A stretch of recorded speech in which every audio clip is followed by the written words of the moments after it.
नमस्कार मित्रब्दी किचन को आपण मानकु बहुत बहुत स्वागत। देखंतु मु आज बनैबी चंद्रकांती पिठा।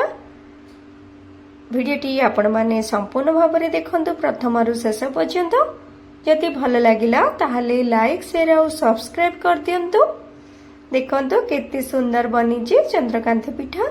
चंद्रकांती पिठा बनैया पई मु एठी आगरू कंचा मुग डाली को बतुरेकी रखी देथिली, ताकू भल भाव में धोईकी रखीची।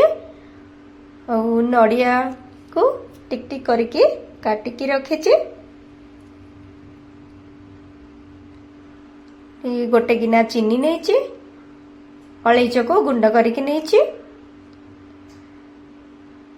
प्रथमे मुग डाली को दे दउची जार रे बाटिबा पई। ठीक ग्राइंडर रे लगे कि बाटी नेबी। देखंतु बाटी ही गला परे गोटे पात्र को बाहर कर नौचे। आउ जो डाली बळका थिला से सब को बाटी नेबी। आपण माने देखंतु, आपण मानकु जदि भल लागिबो एमती पिठा बनी घरे खांतु। सावित्री पूजारी तो एमती चंद्रकांती प्रायतः घरे एमती बनी खाती। देखो सब बाटी ही गला परे मुझे गैस लगे देली। परे कढ़ई बसई नेली मुग को सिझा पई। मुझे घी अल्प टिके दे देली कढ़ई रे।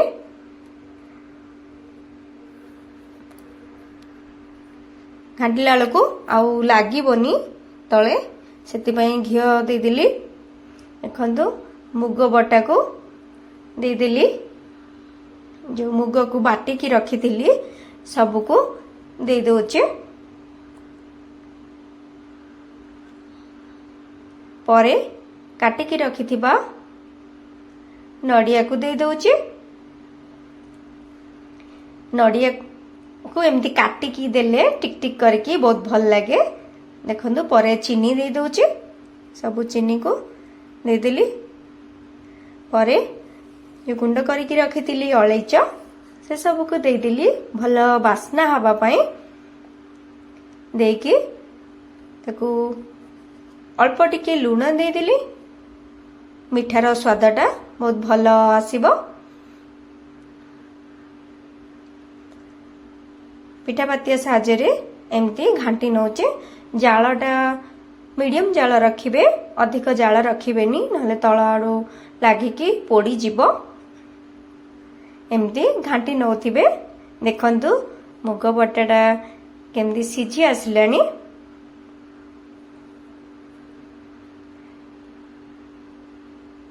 वर्तमान हेई गला।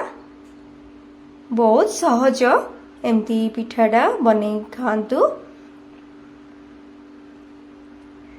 और हे गला गैस बंद कर देली। परे गोटे प्लेट नहीं जाइए से घी दे देली। गुआ घी नहीं अल्प टिके गुआ घी देकी प्लेट को चारिआडे लगे नौचे।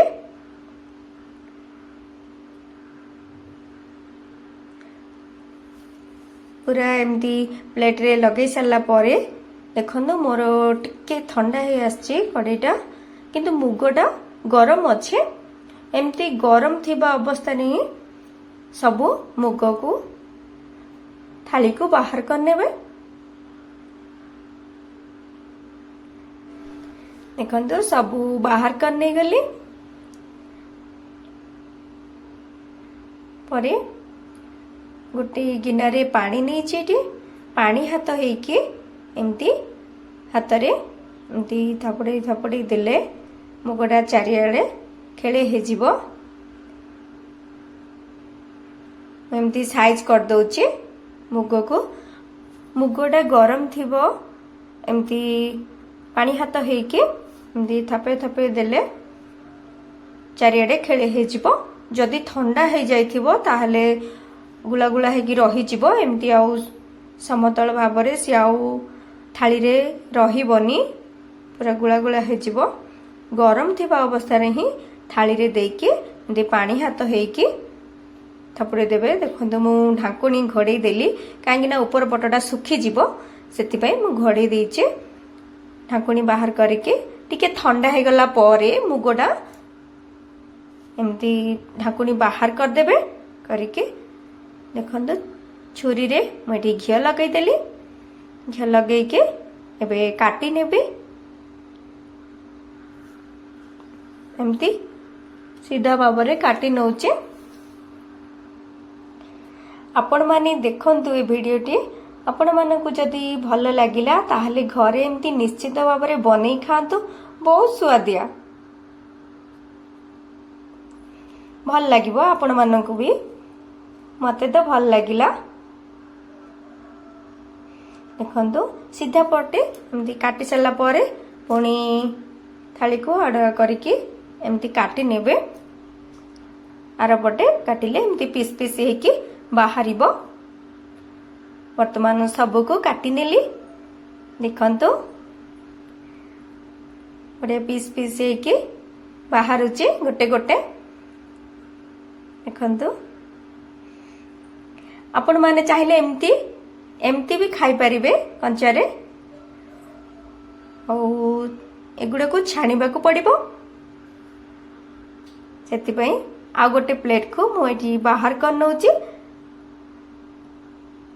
सब पीस को बाहर कर नौची। एमती भी आपण माने खाई परिबे, भल लागिबो। जे छाणी की खाइबे खाइबे अले तो एमती भी खाई परिबे। कहंतु गैस लगे देली, कढ़ई बसैली, परे तेल देदेवी। मुझे फ्रीडम तेल नहीं खाइबा तेल। आपण माने जो तेल व्यवहार करचंदी से तेल व्यवहार करिवे छाणीबा पई।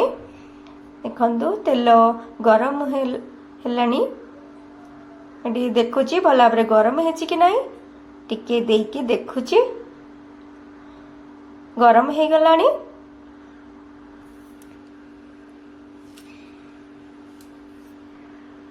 एमती करके सबू पीस मुग गुडी को देदेवी।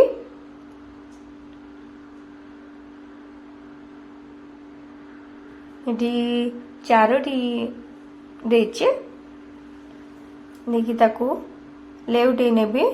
सांगे सांगे लेउटेबेनी नले लागी जीवो, खंड खंड हो जीवो। टिके परे ही लेउटेबे।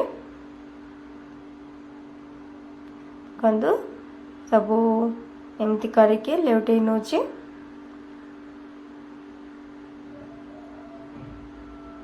एबे भाजी हे गलानी दुई पट जाक। दुई पट जाक गोल्डन ब्राउन कलर हे गले भले भाव से भाजी हे जीव जानिबे। देखंतु एबे चटू साहाय्य ताको छाणिके गोटे थाली रे टिश्यू पेपर पकेइछि सेथिरे रखीदेली। कहीं बाकी तेल जहाँ बाहर सब पेपर रे रही जीवो। देखो छाणिला परे आउ जहाँ थिला से सब को दे दउचे। पुणी लेउटे नउचे।